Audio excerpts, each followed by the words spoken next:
Praise the Lord. Palapakan po natin ng malakas na malakas. Ang ating pong Panginoon, yan na po ba ang pinakamainam na papuri, palakpak, pagluwalhati na pwede nating ibigay sa ating nag-iisang Diyos. Come on, hallelujah! Give Him the glory. All praises, all honor belong to God. Hallelujah!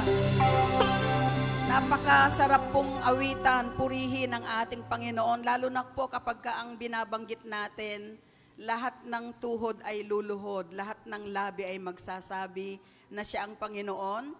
It encompasses all things in this life. Ito po ay talagang magaganap sa itinakdang panahon ng ating pong Panginoon. And the church must really declare and exalt the name of Jesus, sapagkat ang kanyang pangalan ay walang kapantay, walang katulad, at itong pangalan na ito ang ibinigay sa langit, sa silong ng langit, maging sa lupa, sa ilalim ng lupa, kung mayroon ng mga tao dyan, para sa ikaliligtas ng tao, ang pangalan ng ating Panginoong Hesukristo. Palapakan natin ng Lord, minsan pa, hallelujah. Magandang umaga po sa inyong lahat. Salamat po sa ating worship team. At this morning, we are more than blessed and more than privileged sapagkat tayo po ay nakadalo, tayo po ay nakasama dito po sa isang napaka-sacred na pagtitipon. Ang tayo ay makasamba sa ating Panginoon at patuloy na mabigyan natin ng karangalan ang kanyang pangalan. Alam niyo po ba na privilege din po na tayo po ay magsama-sama para luwalhatiin ang Diyos? Amen po ba? Sana ganun natin tinitignan ang lahat ng bagay para sa Panginoon. Na Lord, privilege yan eh. So hindi ko pwedeng i-miss na hindi makasamba sa iyo kasama ang mga kapatid at mga kamanggagawa at mga kapwa mananampalataya sa harapan ng Panginoon. Kaya po, tignan nyo yung katabi nyo, sabihin nyo, kapatid, napakalaking pribileyo na tayo ay narito ngayon. Amen po ba? Di ba naiba ang perspective natin kapag sinasabi natin, hindi ito obligasyon. Hindi ito obligasyon, kundi ito po ay pribileyo. At yung tayo ay alam natin kung paano sumamba sa Diyos, yan ay napakalaking blessing. Because a lot of people today, they exist not knowing how to worship God. Sila nabubuhay pero hindi alam kung paano sumamba sa Diyos. Na dati ganun din tayo. We don't really know. We don't even know who God is. Diba? Pero ngayon nakilala natin siya. Wow, amazing. Walang kapantay, walang kapalit ang tunay na makilala mo ang ating Panginoon. Palapakan natin ang ating Panginoon. Good morning din po sa lahat ng ating mga sumusubaybay sa ating pong, hindi naman programa, kundi sa ating pong mga kasama sa online, sa FB Live. And we are excited to see you soon, lalo na po sa ating nalalapit na celebration ng ating 38th anniversary this coming August 24. Happy anniversary, JIL Calamba. Amen po ba? Excited ho ba tayo sa ating pagdiriwang ng ating 38th anniversary? Amen? Excited ba ang lahat? Pumalakpak ang mga tunay na excited. Lakasan natin ang ating palakpak. 38 years na ang JIL Calamba. Ibig sabihin, matured na yan. Responsable na yan. Di ba? Marami nang gustong gawin yan. Hindi lang para sa sarili, kundi para sa Panginoon. Why? Sapagkat 38 years na po eh. Kaya po napakadakila ng Diyos sa buhay nating lahat, sa JIL Calamba. God has been so good. Never na ang Diyos ay nagpabaya. Hindi natin nakita na tayo ay kanyang iniwan. Kaya mayroong celebration ng 38th anniversary. So in line with that po, mag-anyaya na tayo ng ating mga kakilala, kaibigan. Siyempre yung pamilya, unang-una yan. Hindi pwedeng maiwan yan. Pwede bang tingnan nyo yung katabi nyo, sabihin nyo kapatid. O yung pamilya mo, ha? Siyempre yan ang number 1, kasama mo. Di ho ba? Langan nag-iimbita ka na ng mga kabarkada, kaibigan, kaklase, pero yung pamilya naiwan. Naku po, dapat ay kasama ang lahat ng miyembro ng pamilya. At siyempre, kamag-anak anyayahan po natin. Ito po ay sa darating na August 24. Sabihin natin August 24. Sunday po ito, 7:30 in the morning. At napakaganda ng ating tema. Ito po ay naka-align sa ating deklarasyon at ito po ang nilagay ng Lord sa puso ng ating Bishop Brother Eddie Villanueva, ang ating pong Spiritual Director, International President, na ang year 2025 will be the year of our breakthrough. Ano po? At syempre, ang ating pinaka-focus is the God of great wonders. Ang Diyos na gumagawa ng mga kamangha-manghang bagay, o ang Diyos ng mga kamangha-mangha at dakilang mga bagay. Kaya excited tayo dapat doon. Excited ho ba kayo? Alam niyo yung sagot niyo parang hindi excited. Excited ho ba kayo? Tignan niyo huli yung katabi niyo, sabi niyo, kapatid, 3 linggo na lang. Diba? So ngayon ay August 3, this 10, 17, 24 na po. So parang 3 weeks pero 2 Sundays na lang, maliban ho ngayon. Di ho ba? Kaya malapit na, sana po ay lahat tayo ay may gagawin bilang pamilya ng JL Calamba. Everyone should participate. Everyone should take his or her part. May bahagi tayo, mag-anyaya at manalangin syempre. So mayroon po tayong 21 days prayer and fasting na ginaganap.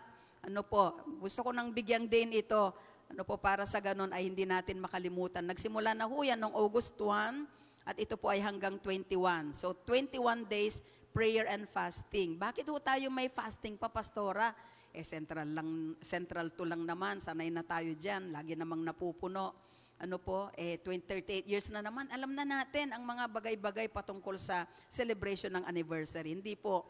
Ito po ay pagpapakita at pagpapahayag natin at pagkilala na hiwalay sa Lord, wala tayong magagawa. We need God. We need His presence. We need His direction. Ipanalangin natin ang magandang panahon. Siyempre, walang ulan, walang bagyo before, during, and after the anniversary. At siyempre po ay yung napakaraming tao na dadalhin ng Panginoon sa ating pong venue sa Central 2. Ito po ay gaganapin sa LLC Auditorium Central 2. Ano po? Pupunuin ng Diyos ang lugar na yan. Hindi lang ng kanyang kaluwalhatian, kundi ng mga tao na makakaranas ng kanyang kaluwalhatian. Palakpakan natin ang Panginoon. Huwag kayong mag-alala kung mag-overflow, pinaghahandaan na natin yan. Kaya po invite lang ng invite. That's the thing that we can do. Ano po? And that's the thing that we need to do, to invite more. At kapag nag-overflow, bahala ang Panginoon. We are preparing our team for that. Para po lahat ay mapagpala at lahat po ay makaisa natin sa ating tunay na pagdiriwang. At syempre po ipanalangin natin ang Spirit-led, Spirit-directed na program. And we are more than blessed sapagkat ang ating pong speaker ay ang ating minamahal at iginagalang na missionary pastor ng JIL, supervising pastor ng JIL Norway, Reverend Pastor Bobot Bernardo. Palapakan nga po natin ang Panginoon. So, ipag-pray natin ang provision din ng Panginoon. Kaya po, yung iba sa inyo ay siguro nakukonvict to support financially. Welcome po lahat yan, sapagkat bilang pamilya, lahat tayo ay may bahagi. Sabihin nyo nga sa katabi nyo, sabihin nyo, kapatid, lahat tayo may bahagi. Di ba kapag ka magse-celebrate ng wedding anniversary, si nanay at tatay, birthday o dibo ng ating kapatid, di ba lahat tayo may bahagi? O sagot ko ng ano dyan, o bahala ako sa ganito ha. Di ba ganun po? So sana ganun din tayo, spiritually, even financially. Let us extend yung support na kaya nating ipagkaloob. Ito naman ay once a year lang, minsan lang sa isang taon. At ito po ay para sa kaluwalhatian ng ating Panginoon. Kaya it's a date, ang ating pong theme, Breakthrough, the God of Great Wonders. Pwede bang basahin natin ng malakas, sabay-sabay? Malakas, sabay-sabay, basahin po natin yung ating tema. Nandun pa ho tayo sa anniversary. Sige po, lakasan natin. 1, 2, 3. Breakthrough, the God of great wonders. Shall we give the Lord our best clap offering?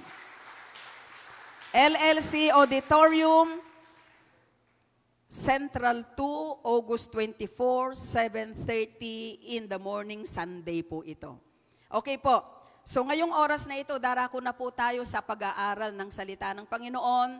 And before we will have our communion service, dahil ngayon ay first Sunday ng August 3, at malapit na po. Pagkatapos ng August, ano na po? Ber month na. Ang bilis ng panahon. Di ho ba? Kaya talagang kinakailangan kung paanong napakabilis ng panahon ay huwag tayong naiiwan. Hindi po tayo dapat maiiwan. Sumasabay tayo sa bilis ng panahon na mabilis din tayong lumago, mabilis ding matuto, mabilis ding mag-mature sa ating faith, sa ating pananampalataya, at sa paglilingkod natin sa ating pong Panginoon. And nakakatuwa po because yesterday ang ating pong Senate Majority Floor Leader, our very own Senator Joel Villanueva ay nagdiwang ng kanyang 50th birthday sa harapan ng Panginoon sa kanyang 50th birthday. Alam ko na ang buhay ng ating kapatid na ito ay ginagalang at mahal na senador ay talaga namang isto'y isang epitome or icon ho siya ng totoo at tapat na paglilingkod sa Diyos at sa bayan. Palapakan natin ang Lord sa buhay ng ating mahal na Senator Joel. So today we will be talking about our topic for the month of August. Ano po ba ang topic natin sa buwan po ng August? Pakibasa natin. Christ, humility is the answer. Manifesting servanthood. Sabi ko po kanina sa first service, ang topic na ito, it's not a popular topic. Ano po? Sapagkat humility, teka lang, hindi ganun ngayon ang mundo eh.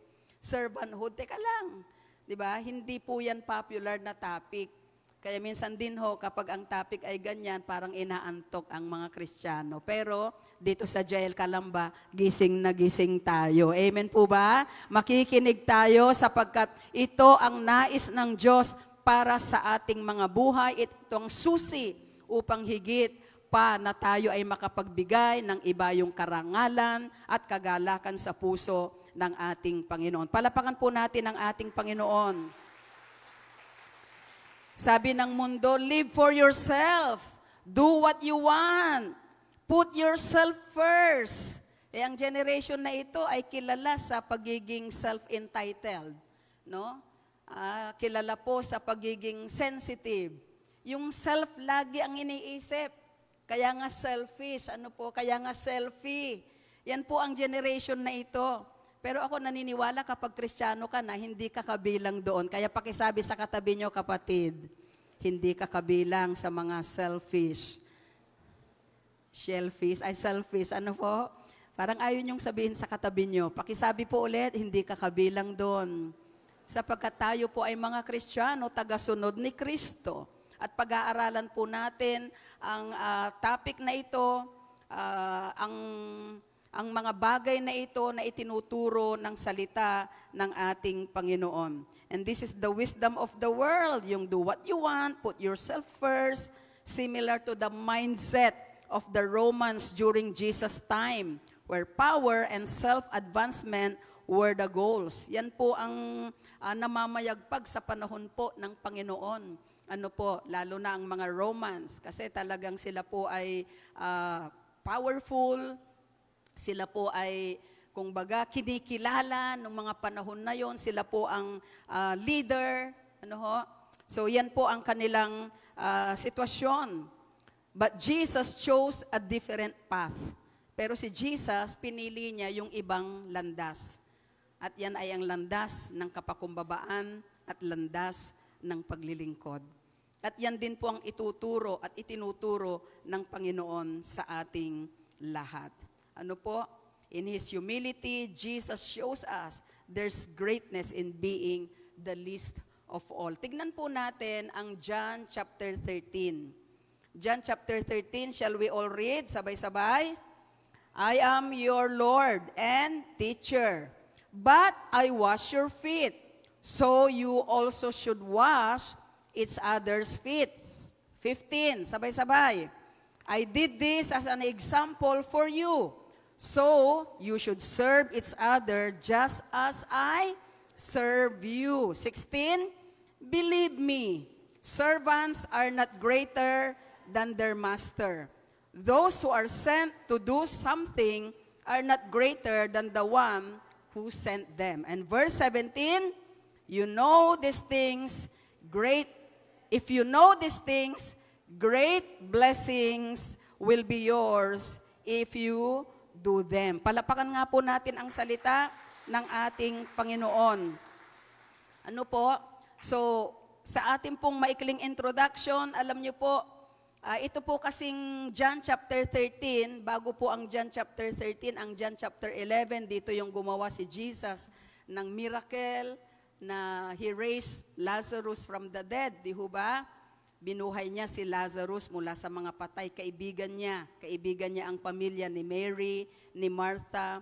Pagdating sa John chapter 12, ito po yung inanoint siya ni Mary of Bethany naman ng kanyang napakamamahaling pabango bilang paghahanda. Kasi si Jesus ay malapit na po siyang ipagkanulo at dito po yung panahon na siya po ay mamamatay. Ano po, pagdating ng John 13, ipinakita niya ang isang napakagandang halimbawa. Siguro po parang sinasabi ng Panginoon, teka, aalis na ako, aakyat na ako sa langit, babalik na ako sa Ama. E ang aking mga disipulo, hindi pa nila naiintindihan ang totoong uri ng humility. Hindi pa nila naiintindihan ang totoong uri ng paglilingkod, ang totoong klase ng paglilingkod. Teka lang, so siguro si Jesus, before He left earth, bago niya iniwan ang lupa, tiniyak niya na yung lahat ng dapat matutunan ng kanyang mga tagasunod, sabihin nga natin tagasunod. Sino po dito tagasunod ni Kristo? Taas ang kamay, gustong makita ni Lord ang mga tagasunod, totoo, sa puso, sa isip, sa salita, at sa gawa. Ako'y Pilipino at ako'y Kristiyano. Ano po? Napakahalaga. So siguro yun ang nakikita niya. Teka lang, gusto kong makita nila lahat.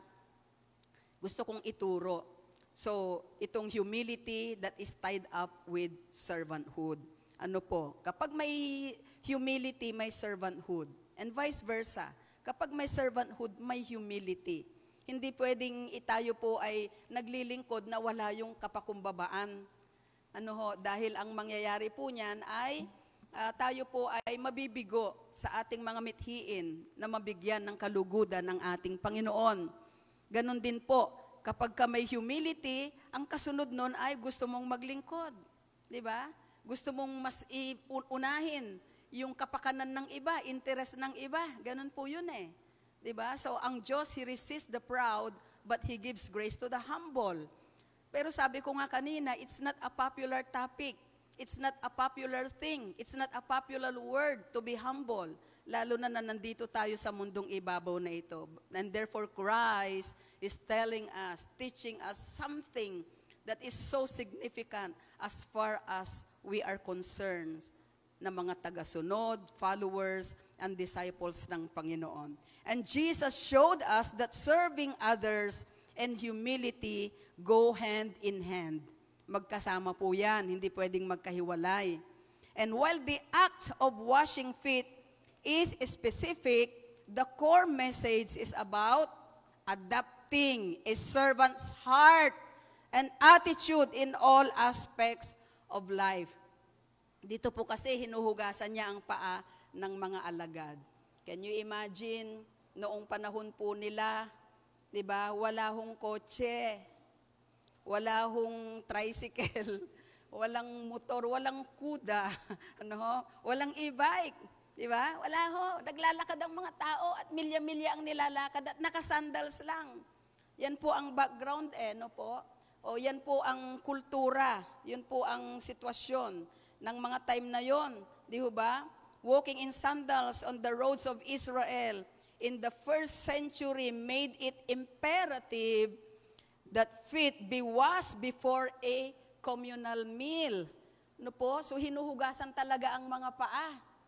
Can you imagine ang hugasan mong paa? Siguro kasi ang mga sasakyan noon, di ba? Anong sinasakyan nila? Kung di man lakad ng lakad, donkey. Camel.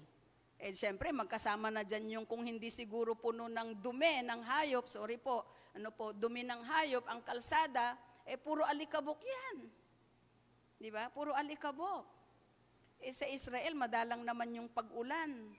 Di ba? So, puro alikabok yan, siguro. Libre ang polvo, di ba? Ganon. Kaya, importante talaga na hinuhugasan yung paa kapag pupunta sa bahay. At mayroon talagang naka-assign, mayroon talagang servant na dapat gumawa noon. At dito po sa pagkakataong ito, si Jesus, ipinakita niya ang isang napakagandang halimbawa. Si Jesus ay nagturo siya sa pamagitan ng example. Alam niyo ang Panginoon, hindi lang siya yung basta nagsasalita, kundi inaak niya yung kanyang sinasabi. At minsan, nakaupo lang sila sa bundok, o nakaupo lang sila sa isang lugar, tabi ng dagat siguro, meron na siyang katuruan.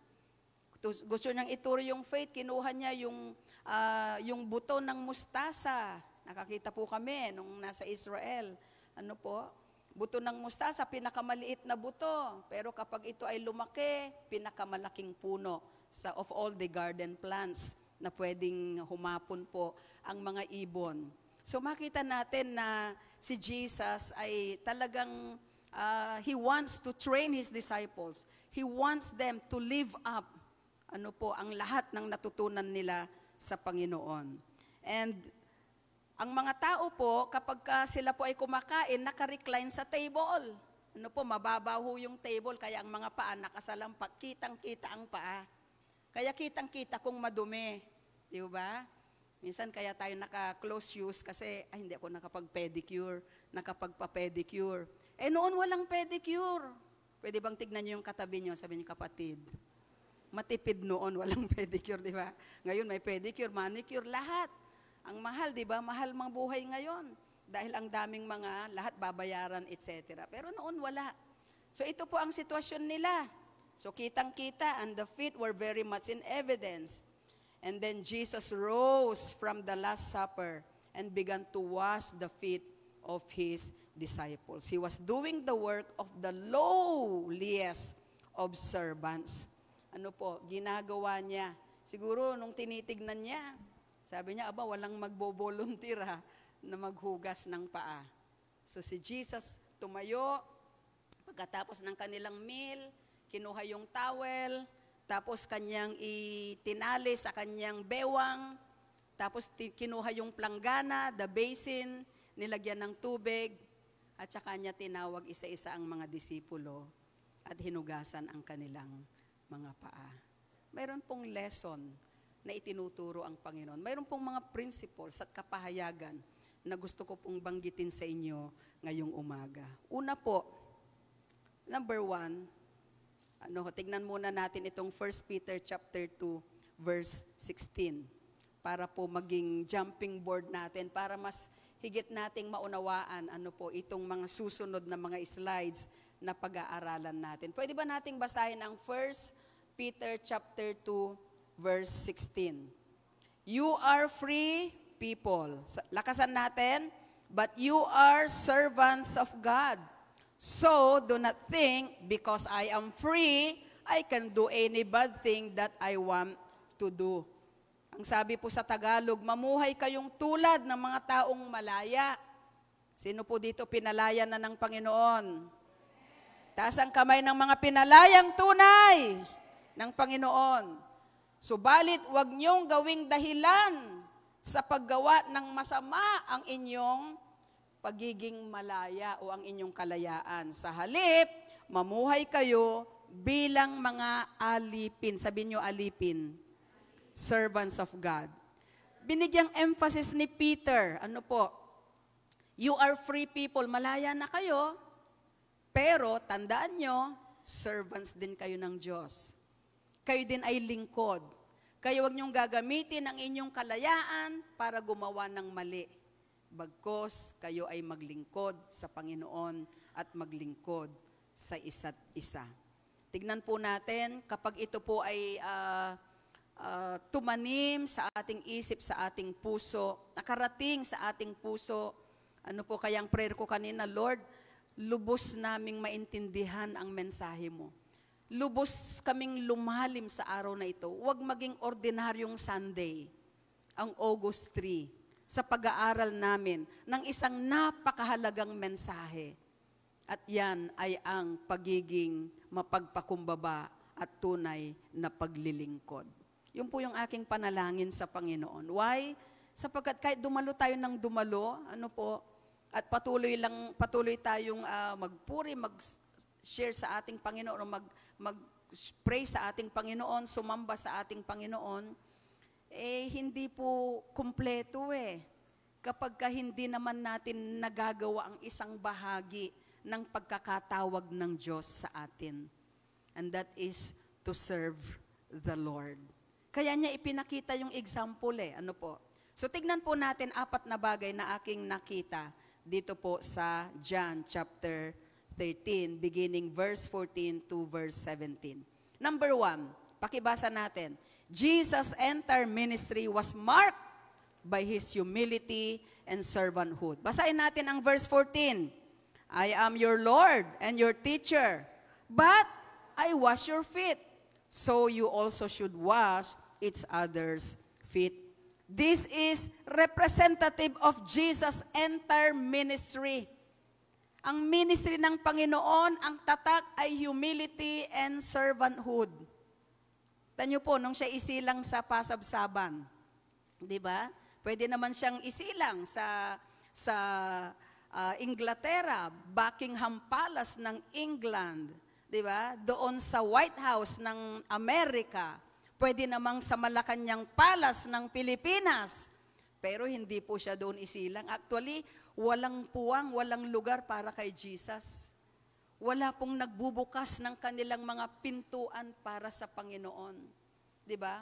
Walang inn. Ano po, o sa ngayon parang hotel. Walang lugar, kwarto na pwedeng pasukin nila o pasukan nila para maisilang ang Panginoon. So saan isinilang si Jesus? Doon sa isang mabaho na pasabsaban. Doon sa lugar kung saan ang mga hayop ang nakatira.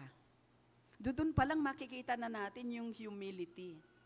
Sa kanyang pagsilang pa lang nakita na natin ang isang napakatindi at matibay na mensahe. Ang ating Panginoon, ang kanyang ministry, ang tatak nito ay pagpapakumbaba at paglilingkod. Kaya medyo nadismaya ang mga Hudyo Kasi ina-expect nila yung hari na darating, ay nakakabayo, nakasakay sa kabayo, nakasuot ng robe. Yung hari na darating ay may corona, di ba ganun ang hari? Talagang matipuno, bidang-bida, dakila, ganun Kaya nagulat sila nung isang helpless, di ba? Infant, baby. Tapos bakit doon pa sa pasabsaban? Isang lugar na walang pumapansin, isang lugar na hindi popular sa mga tao, isang lugar na hindi gusto ng mga tao. Why? Sapagkat may mensahe ng itinuturo ang Panginoon, yung pagpapakumbaba at yung paglilingkod. Amen po ba? Andyan po ba kayo? So ang kanyang ministeryo, ang tatak nito ay pagpapakumbaba at paglilingkod.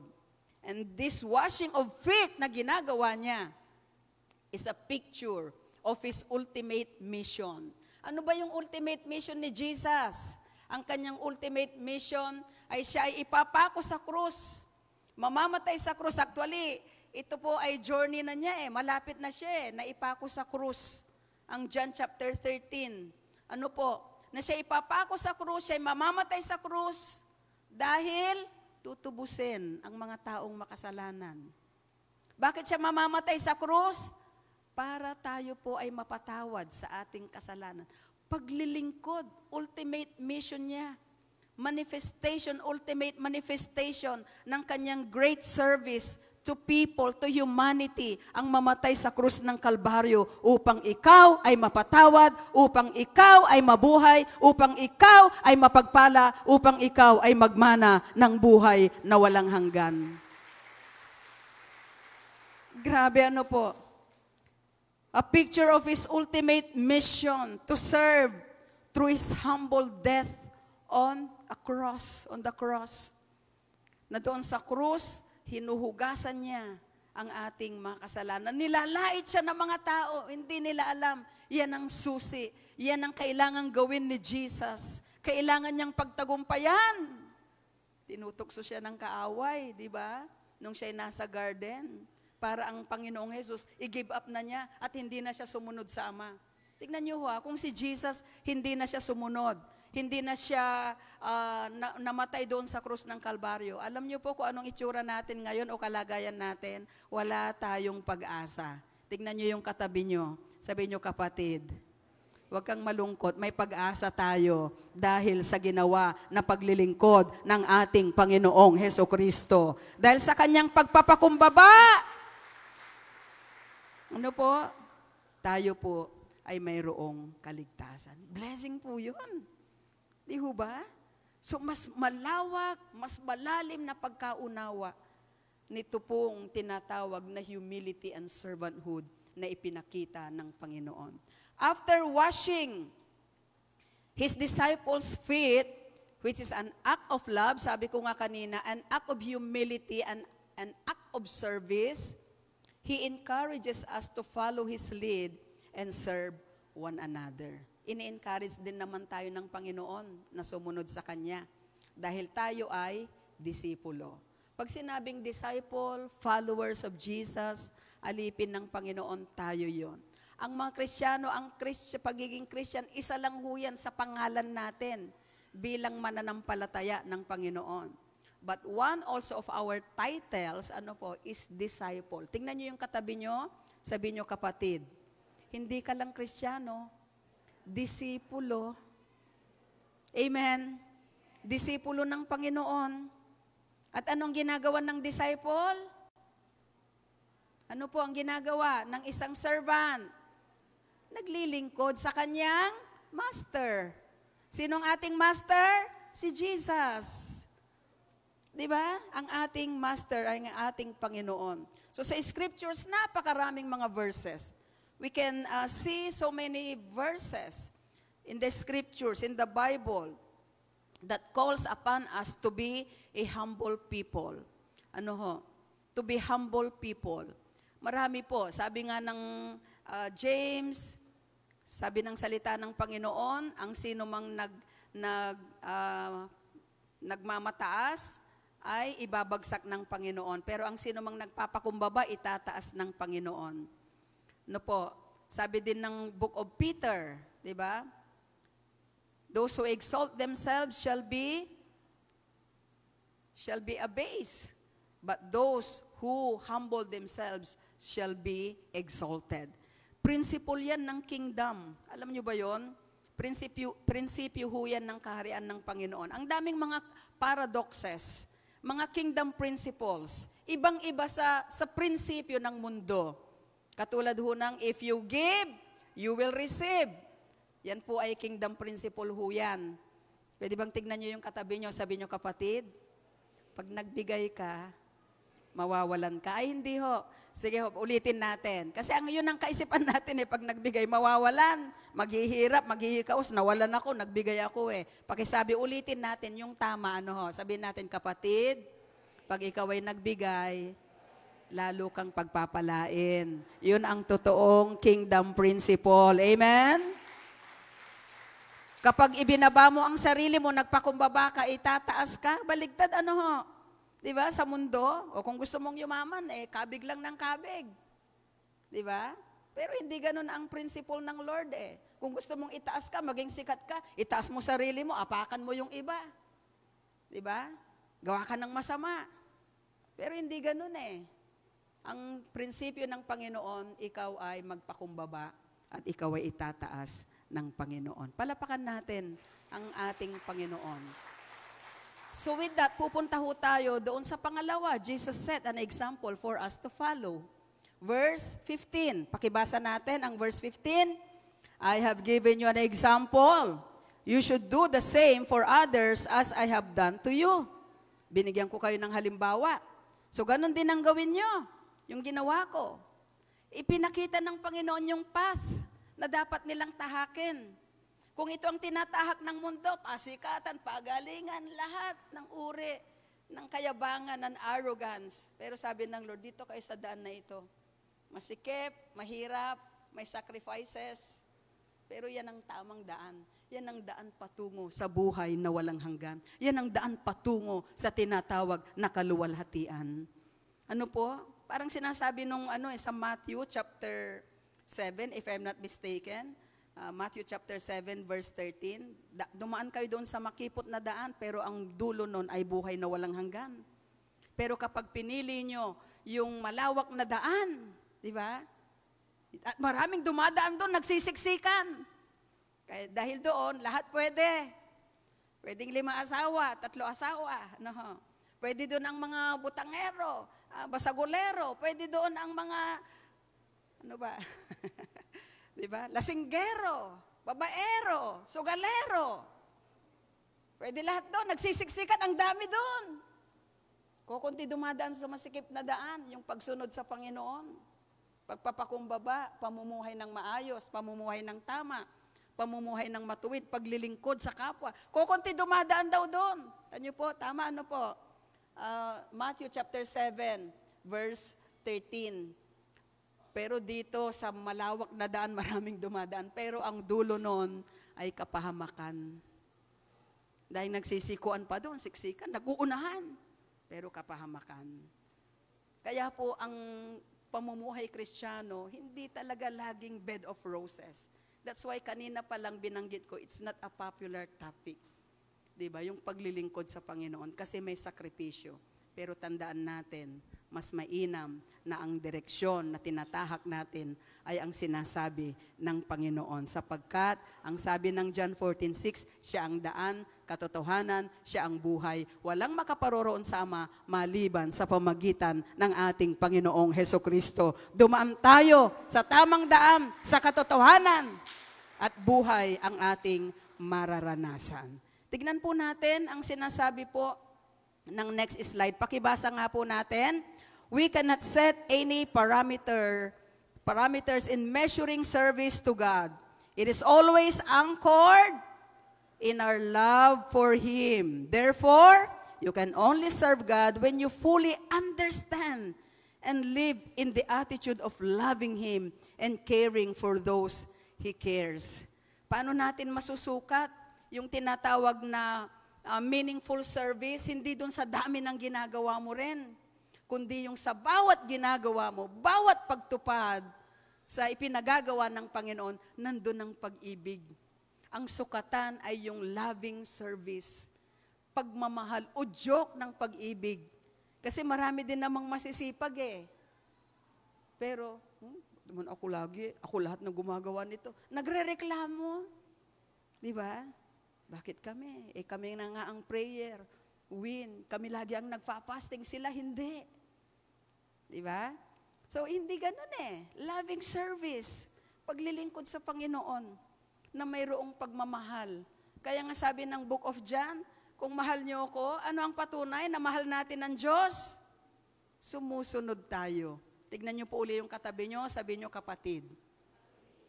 Yung iba ayaw nang tumingin. Okay, tingin-tingin naman po, please. Tignan niyo, sabihin niyo sa katabi niyo, kapatid. Mahal mo ba si Lord? Sumunod tayo, sabihin mo. Maglingkod tayo. Mahal ba talaga natin si Lord? Hindi raw talaga natin maibibigay yung buong paglilingkod. Yung paglilingkod na may pag-ibig kapag hindi natin naintindihan yung pag-ibig ng Panginoon sa buhay natin. Napakadakila. It took His very life. He suffered so much. Diba? Namatay sa krus dahil sa pag-ibig niya sa atin. So hindi naman sinasabi ng Panginoon na mamamatay din tayo sa krus, ipapako din tayo. Pero kapag naintindihan po pala natin ang lawak, lapad, taas, at lalim ng pag-ibig ng Diyos, hindi pwedeng hindi ka sumunod, hindi pwedeng hindi ka rin maglilingkod sa ating Panginoon na napakabuti sa lahat. Amen? Hallelujah! Praise God! So we should fully understand this great love, how wide, how long, how high, how deep is the love of God and live in the attitude of loving Him. Lahat ng gagawin ko, Panginoon, gagawin ko kasi mahal kita. Kapag yun ang pundasyon, hindi ka magkakamali. Kapatid, hindi ka magkakamali kapag yun ang pundasyon ng ating mga ginagawa. Di ho ba? Alam nyo ba yung mga caregivers, di ba? Talagang inaalagaan nila yung kanilang mga alagang mga may sakit o yung mga aged people, yung mga aged, nandun sila sa home for the aged, o kaya napunta sa ibang bansa, mga caregivers sila, nag-aalaga sila nung anak ng mga foreign nationals, So, ibig sabihin, yung mga nationals doon sa mga bansa na kanilang pinupuntahan. Kaya, yung mga Pilipina, mga domestic helper, OFW, sinasaluduhan natin sila. Dahil hindi nila magagawa yun kapag wala ding pagmamahal doon sa kanilang mga trabaho. Na minsan kung ano-ano mga pinaggagawa sa kanila. So yung care, kaya gustong-gusto ng mga ibang lahi, mga Pilipino ang mag-aalaga sa kanila. Kasi talagang may care. Yung caregiving, hindi po madali ho yun Kaya lang nakakalungkot din, minsan yung mga anak. Mas minahal pa ng nanay ko yung mga inaalagaang bata sa ibang bansa. Kami hindi naalagaan. Kaya ang hirap din yung mga OFW na nagsusumikap. Sila po ay nagsasakripisyo, diba, doon sa ibang bansa.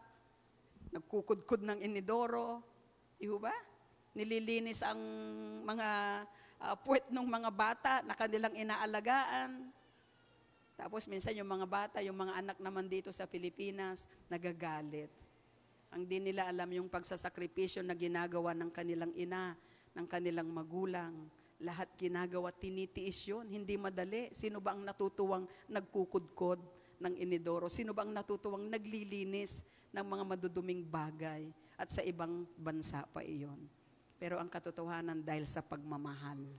Pagmamahal sa mga anak, parang pelikula lang ng anak ni Vilma Santos at saka ni Claudine Barreto. Napakabigat ng ginagawang sakripisyo din ng mga magulang para sa kanilang mga anak.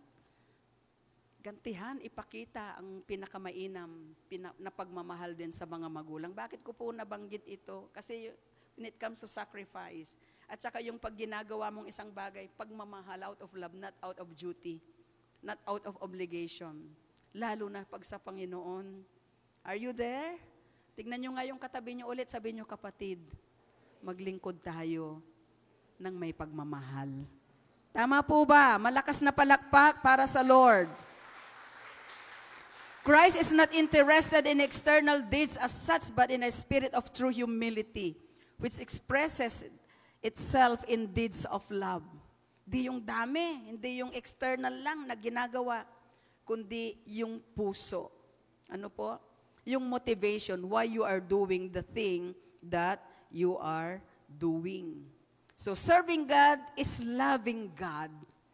Diba? Serving God is loving God. And also, vice versa, loving God is serving God. That is the greatest command of the Lord, to love God with all your heart, soul, mind, and strength. And therefore, if you truly love God, service will just follow. Natural, fluid. Hindi ka pipilitin na maglingkod sa Diyos. Hindi ka kinakailangang paringgan. Hello? Pastora, laging nagpaparinig Parang pinipilit kami.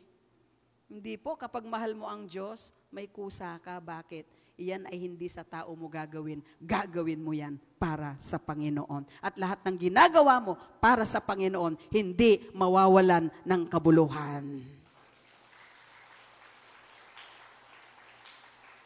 To love Him is giving all the best in us, best of our time, our talent and skills, best of our energy, and wealth, relationships, and all that we are.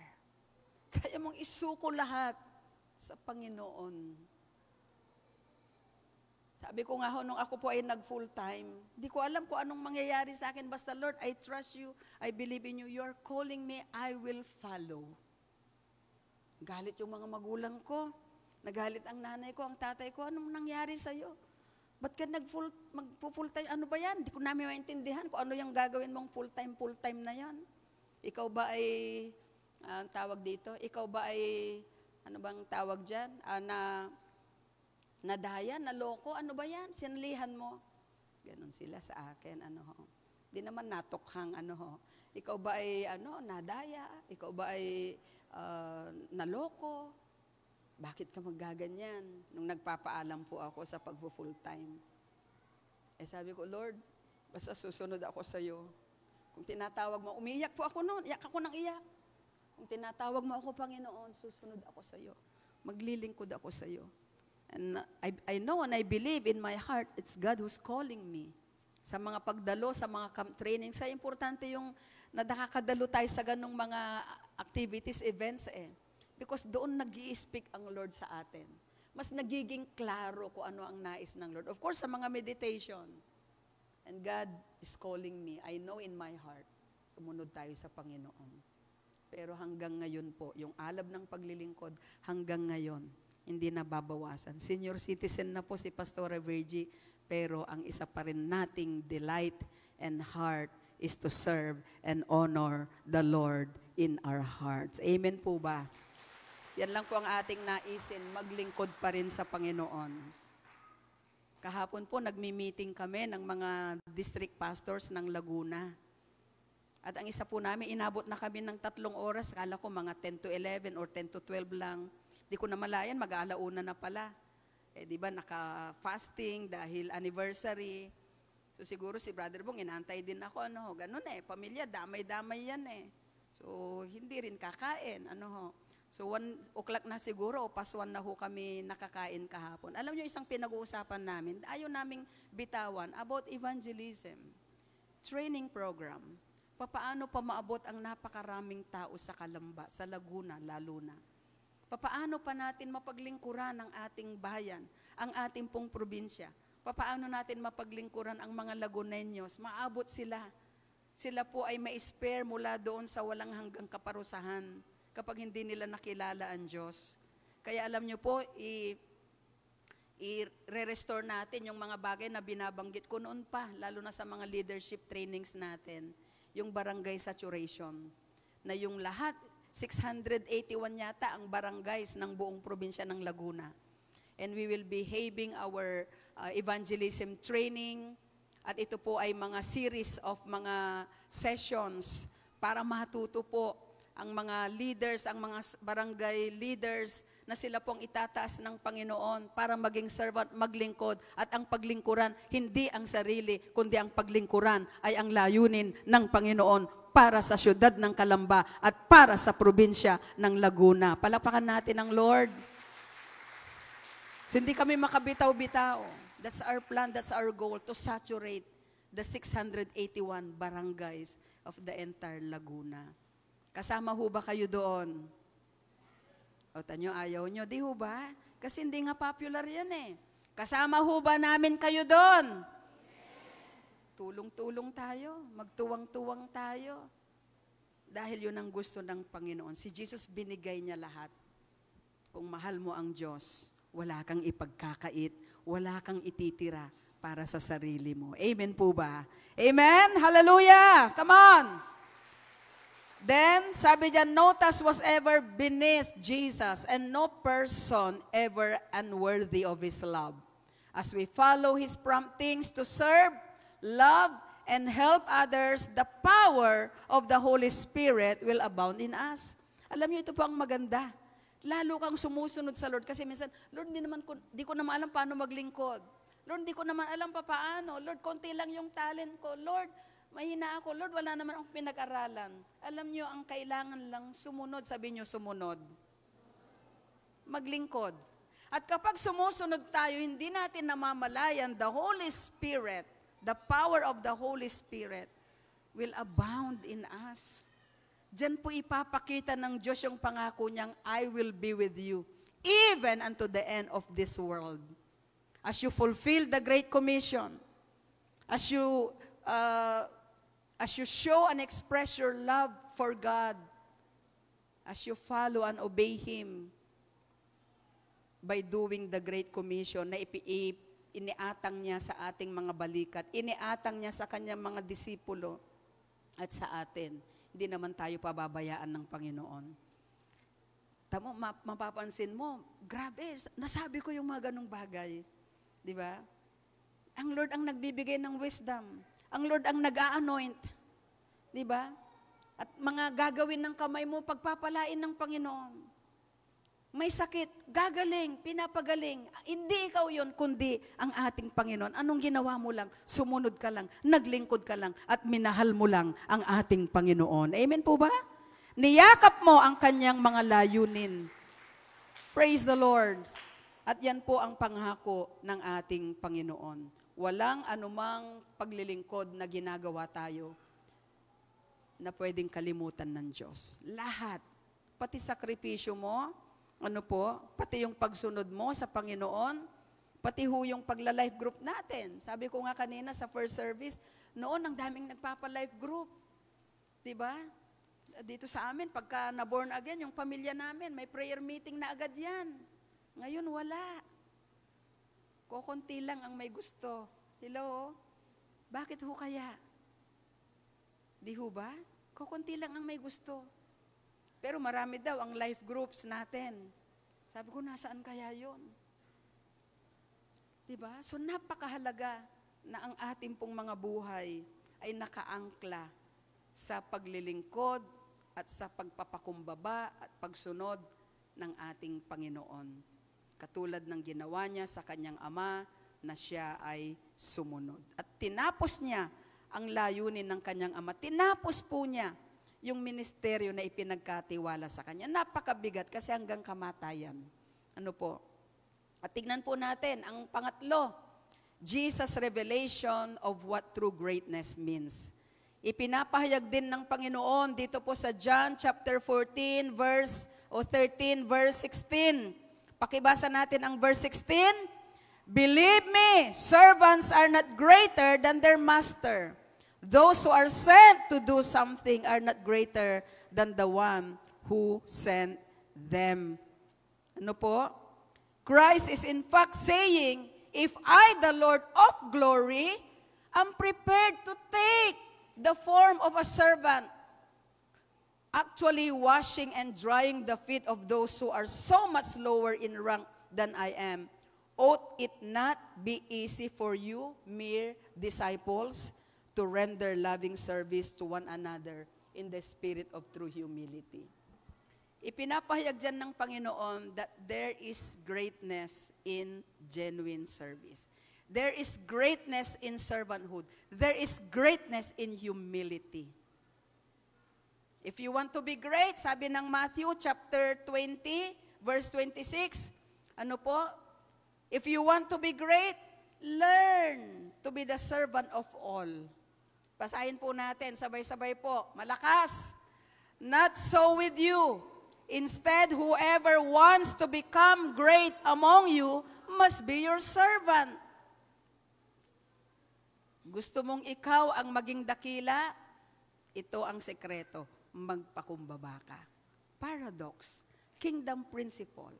Kingdom paradox. Or paradox. Kingdom principle. Kung nais daw po natin na tayo po ay itaas ng Lord, magpakumbaba tayo.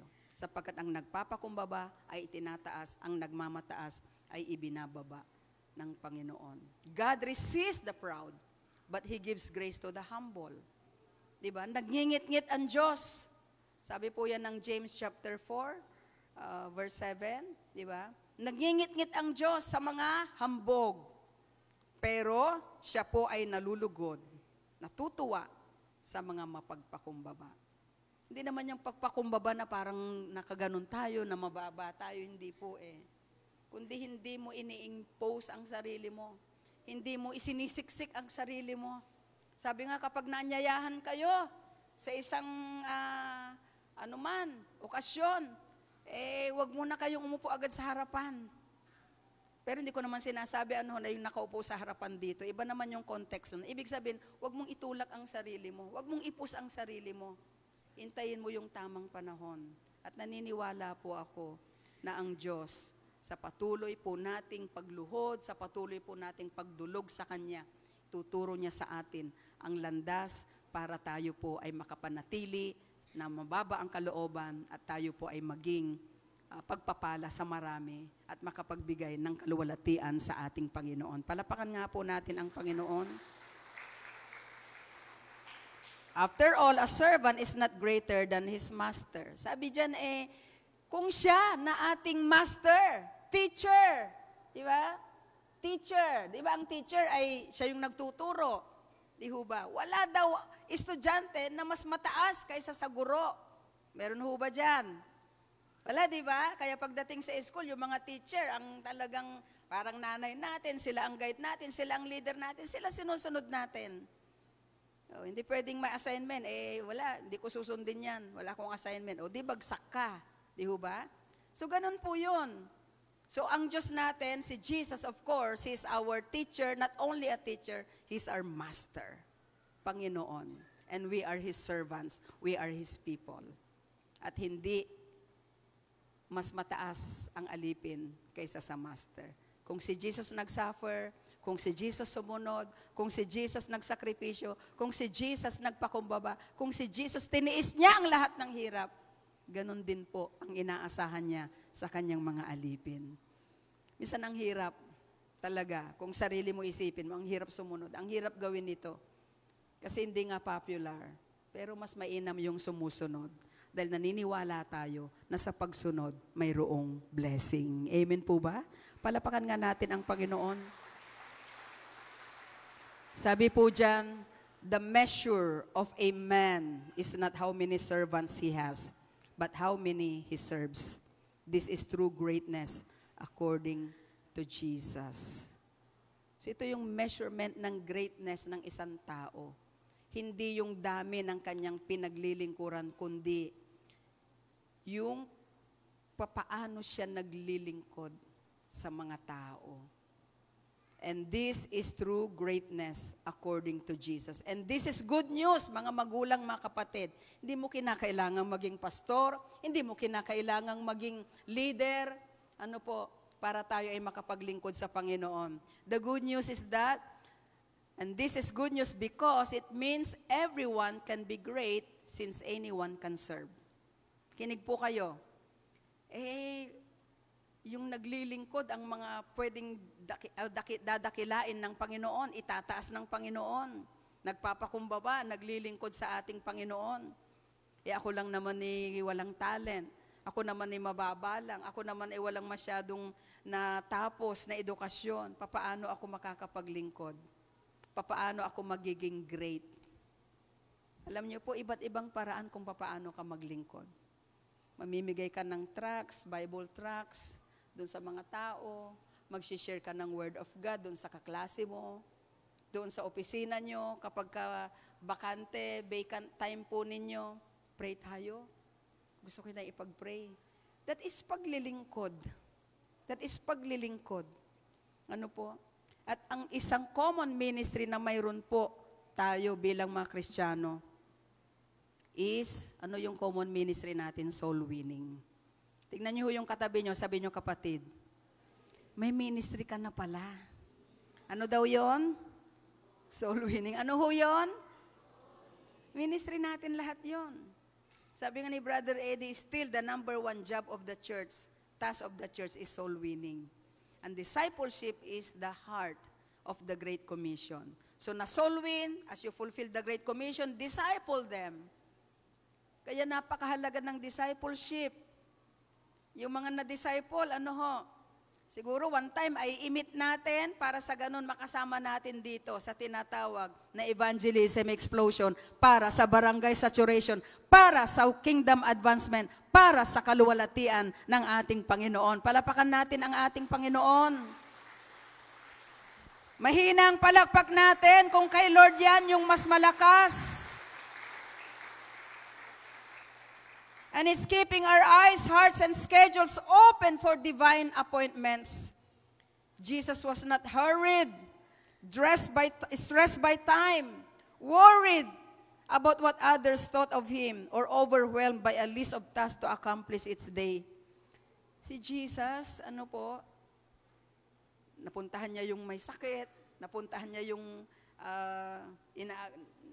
nakapag-minister siya dun sa inaagasan ng dugo, pero nagmi-minister pa ho siya noon, nagpipreach ho siya noon. Siya ay naglalakad, magpipreach siya sa Jericho, tinawag siya ni Bartimeo. Si Jesus may time po siya sa lahat ng bagay. Ang ating Panginoon, that is His ministry.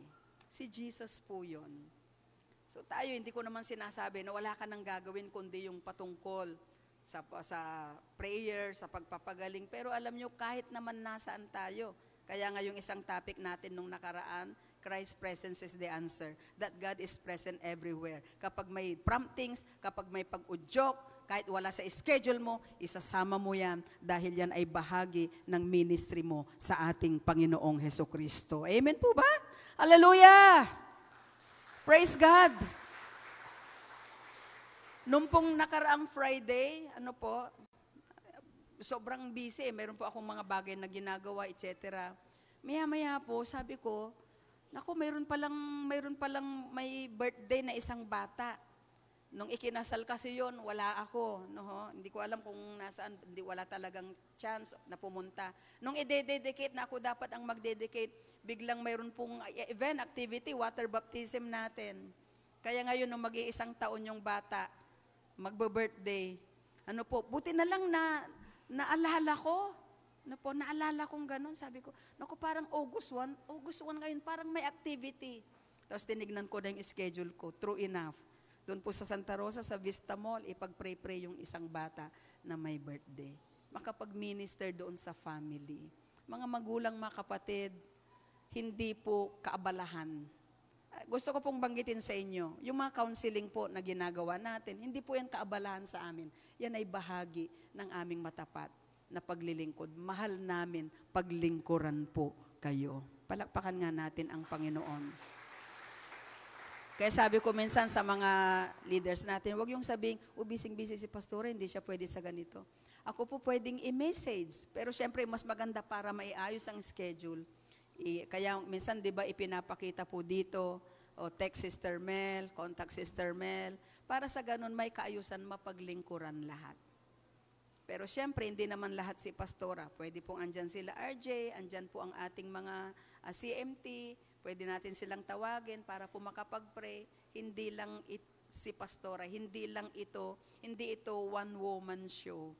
It's all about God and His perfect will for all of you to be ministered by His amazing love through us. Amen po ba? Palapakan nga po natin ang ating Panginoon. And in His humility, Jesus shows us there's greatness in being the least of all. True greatness is found in humble service. Kahit di ka napapansin minsan, ginawa mo lahat yon, etc. Kahit di ka napapansin, basta gawin mo pa rin. Kahit walang nakakakita sa atin, kasi may isang Diyos na alam nating nakakakita ng lahat ng ginagawa natin. At ang lahat ng ginagawa natin, hindi mawawalan ng kabuluhan. Sabi ng 1 Corinthians 15:58, be ye steadfast, therefore, immovable always, abounding in the work of the Lord, because you know that your labor in the Lord is not in vain. Palapakan natin ang ating Panginoon. And of course, the last, sabi po dyan, Jesus promises even greater blessings for those who serve. Pinapangako ng Panginoon ang mga dakilang pagpapala sa mga naglilingkod. Verse 17, this is not our motive while we serve, but God promised it. Therefore, if hypocrite ka naman, kung di mo sasabing, alam ko Lord, i-bless mo ako. Hypocrite tayo kasi pinangako ng Lord eh. So, kinakailangan angkinin natin because yun ang kalooban ng Lord. Sabi dito, basahin natin, if you know these things, great blessings will be yours if you do them. Alam mo ang mga bagay na ito, nalaman mo, kung alam mo ang mga bagay na ito, ano daw yung mga bagay na yon? Yung humility, yung service, yung sacrifice. Kapag alam mo yung mga bagay na yon, pinagpala ka na? Hindi pa. Kapag alam mo itong mga bagay na ito, ang mga dakilang pagpapala ay mararanasan mo kung, anong sabi dyan? If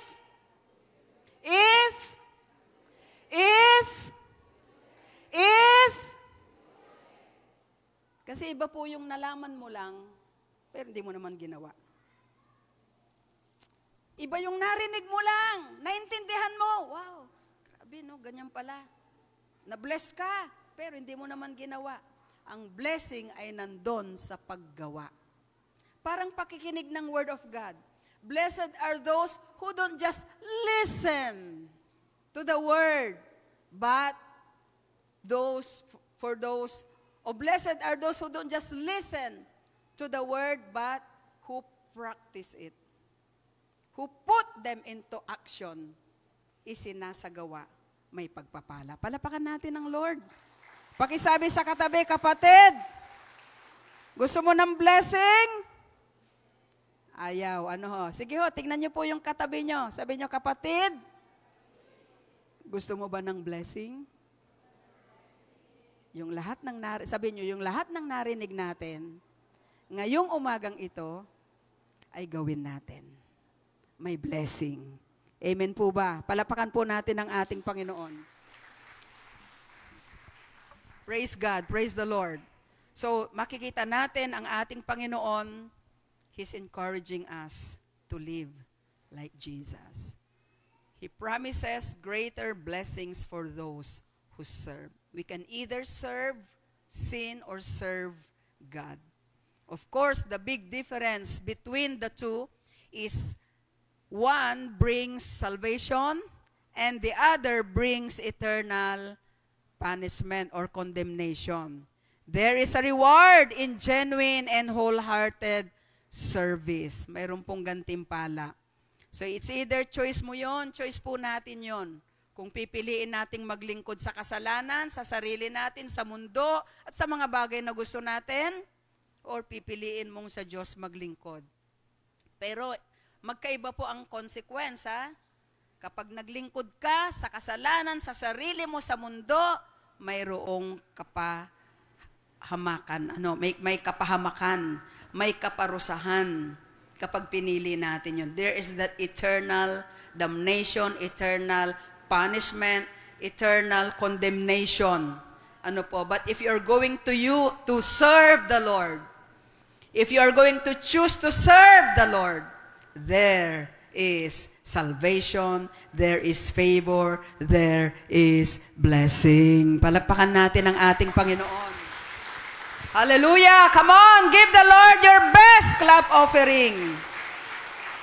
Jesus, sabi dyan, you and I are most like Jesus when we are serving others.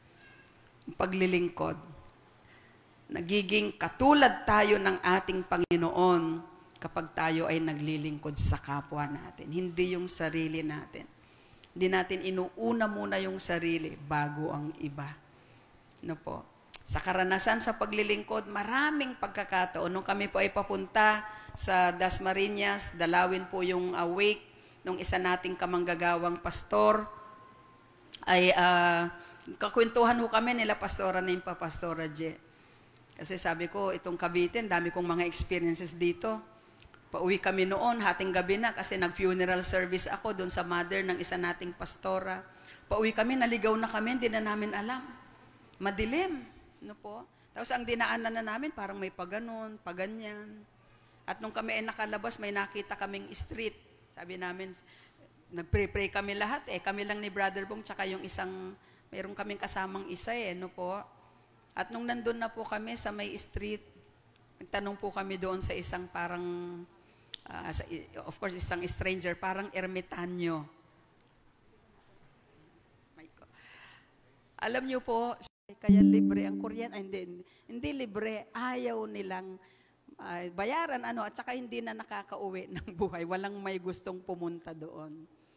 Ilan lang yan sa maraming experience, pero ang isang bagay na sasabihin ko po sa inyo, napakasarap maglingkod at sumunod sa Panginoon. Hindi madali, pero dahil sa Panginoon, it's all by His grace. Kaya tayo nakakapaglingkod sa Kanya. Lakpakan natin ang Panginoon. Sabi dyan sa Mark 8:35, pakibasa natin sabay-sabay. Jesus said, if you insist on saving your life, you will lose it. Only those who throw away their lives for my sake and for the sake of the good news will ever know what it means to really live. Pag mas mahal mo ang sarili mo, mawawalan ka nito. Pero pag minahal mo ang Diyos at ang kanyang layunin, pinahalagahan din ng iba, pinagkakaitan mo ang sarili mo, ang Diyos ang bahala. Ibabalik ito sa'yo. Ibibless ka ng Panginoon. At ang sabi po sa last slide, gusto ko pong banggitin ito, principle, no matter how bad things are going for us, we have no excuse for not serving God and others. Kahit anong hirap, kahit anong pagsubok, kahit hindi maganda ang mga bagay na pinagdaraanan mo, tandaan mo, hindi yan excuse para hindi mo paglingkuran ang Diyos. Hindi yan excuse para hindi mo paglingkuran, ang iba. Isa naglilingkod ka sa iba, pero you are also in pain. Pinagpray-pray mo yung mga sakit, pero you are also in pain. Diba? Nasasaktan ka, you are also in pain, pero you are praying, you are ministering, that God would bless them, would heal them, ease their pain. Diba? Wala ho yan sa kalingkingan sa ginawa ni Jesus na siya'y namatay sa krus. Para sa iyo, para sa akin. Paglingkuran natin siya, mga magulang, mga kapatid. Ito na po yung panahon na iaalay natin ang ating buhay. Mahalin natin ang Diyos at ibigay natin ang pinakamainam para sa kanyang kapurihan. Gusto ba nating sumunod kay Lord? Do you want to follow Jesus? Do you want to obey Him? Do you want to serve the Lord? Tumayo po tayong lahat sa presensya ng Diyos. Awitin natin yung Tagalog ng Heart of a Servant. Hallelujah. Taas natin ang ating kamay sa Panginoon and immediately darako na po tayo sa ating Holy Communion. Di po ako mag-pray-pray ng matagal, ng mahabang panalangin, pero kayo po, the message is very clear. God wants you to follow Him. He is our Master. We are His servants. Walang choice ang servant kundi sumunod. At ang servant po, wala kang pagpipilian, susunod o hindi. Hindi, isa lang, to follow your master. Amen po ba? Taas natin ang ating dalawang kamay sa Panginoon. Walang naglingkod din sa Diyos na nalugi. Walang naglingkod sa Panginoon na natalo. Walang naglingkod sa Panginoon na hindi pinagpala.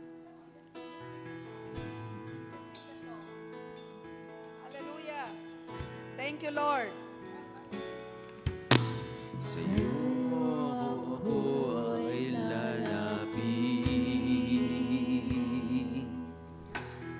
dadamhin ang iyong pag-ibig. Hallelujah. Thank you, Lord. Susundin ko ang iyong nais, mukha ko ang siyang ibig. Pwede bang itaas natin ang ating dalawang kamay? Gawin natin itong prayer ng ating mga puso ngayong umaga. Lord, ito lang ang nag-iisang panalangin namin ngayong umaga, Panginoon. Thank you, God, for your love. Pag-ibig mong di nagmali.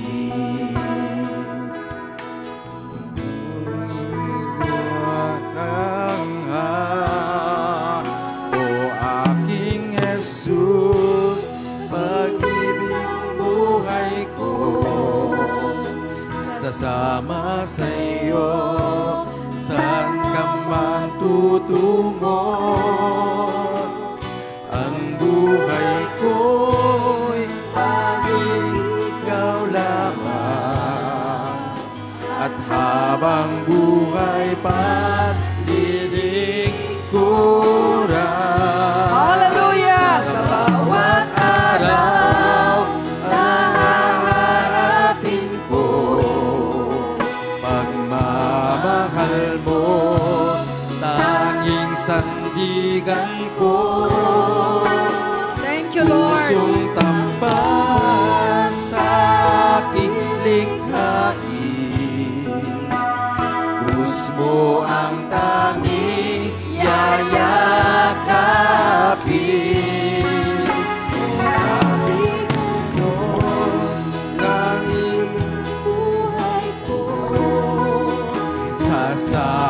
sa'yo, saan ka man tutungo. Ang buhay ko'y tanging ikaw lamang. At habang buhay paglilingkuran, sa bawat araw na haharapin ko, pagmamahal Ito po ba ang panalangin ng ating mga puso? sandigan ko. Yes! Sing it for Jesus! Sa akin Sa lahat ng oras, sa lahat ng panahon, ito po ang ating naisin. ang taging yayakap. O aking Jesus, o aking Jesus, pag-ibig ang buhay ko, sasama sa iyo, saan ka man tutungo. Oh, Jesus! Ang buhay ko'y tanging ikaw lamang. At habang buhay paglilingkuran, sa bawat araw na harapin ko, pagmamahal mo tanging sandigan ko. Pusong tapat sa aking likain, gusto ang taging. Pwede po bang yung kanang kamay ilagay natin sa tapat ng ating puso? Hallelujah! Thank you, Jesus! Yung ating kanang kamay nakalagay sa tapat ng ating puso. Yung kaliwang kamay, itaas natin. Ang buhay ko'y tanging ikaw lamang. Ang buhay ko'y lilingkuran,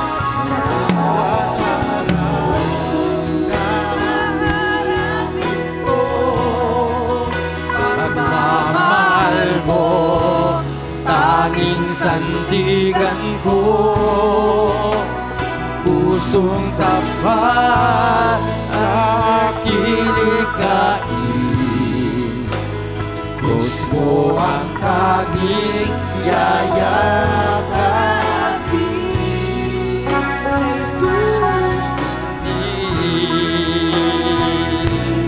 Buhay ko'y sa'yo lamang ialay, buong lakas, bawat pintig ng puso ko. Ang buhay ko'y sa'yo lamang inalaan. Ngayon at kailanman. Ngayon at kailanman. Hanggang sa walang Hanggang sa hanggan. walang hanggan. Papuri ko't pagmamahal ay sa'yo lang. Ito na po ang huling awit. Ang buhay ko. ko'y sa'yo lamang ihalay. Buong lakas, bawat pintig ng puso ko. Ang buhay ko'y sa'yo lamang ilalaan. Ngayon at kailanman. Ngayon at kailanman, hanggang sa walang hanggan. Papuri ko't pagmamahal ay sa'yo lang. Papuri ko at pagmamahal. Papuri ko't pagmamahal ay sa'yo For the last time, papuri ko at pagmamahal. Papuri ko't pagmamahal ay sa'yo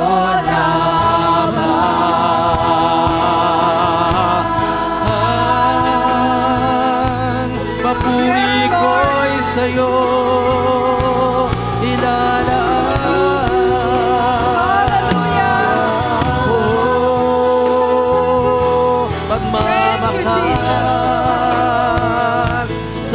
ng tunay. Thank you, Lord. Thank you, Jesus. Salamat, salamat, salamat po, Panginoon.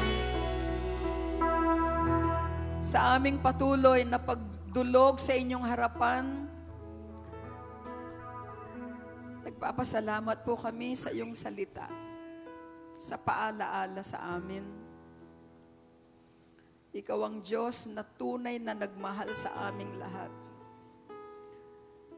Lord, wala kami ngayon sa mga ganitong sitwasyon sa kinaroroonan po namin, kung hindi dahil sa inyo. God, salamat sapagkat gumamit ka ng mga tao para kami din ay makakilala sa iyo. Kinamit mo, Panginoon, ang iyong mga kasangkapan para makilala namin ang aming Panginoong Hesukristo. Salamat sa mga taong nagbahagi ng iyong salita sa amin, na hindi inalintana ang mga panahon, ang init, ang hirap, pagod, at minsan, Lord, kahihiyan. Dahil hindi popular thing, Lord, to share Jesus and to love Jesus and to serve Jesus. Salamat sa buhay ng mga taong yon. At ngayon, narito kami sa iyong harapan. Gusto mo rin na kami din ay maging instrumento mo. Maglingkod sa iyo. Magmalasakit sa iba. Makita ang sitwasyon ng iba, Panginoon. At titignan namin ito sa mata ng aming pananampalataya, sa mata ng aming pagmamahal. Titignan namin ito, Panginoon, through the eyes of love. Thank you, Jesus, for this day. Ang aming buhay ay narito, nais naming ihandog sa inyo. Nais naming ipagkatiwala sa iyo, Panginoon.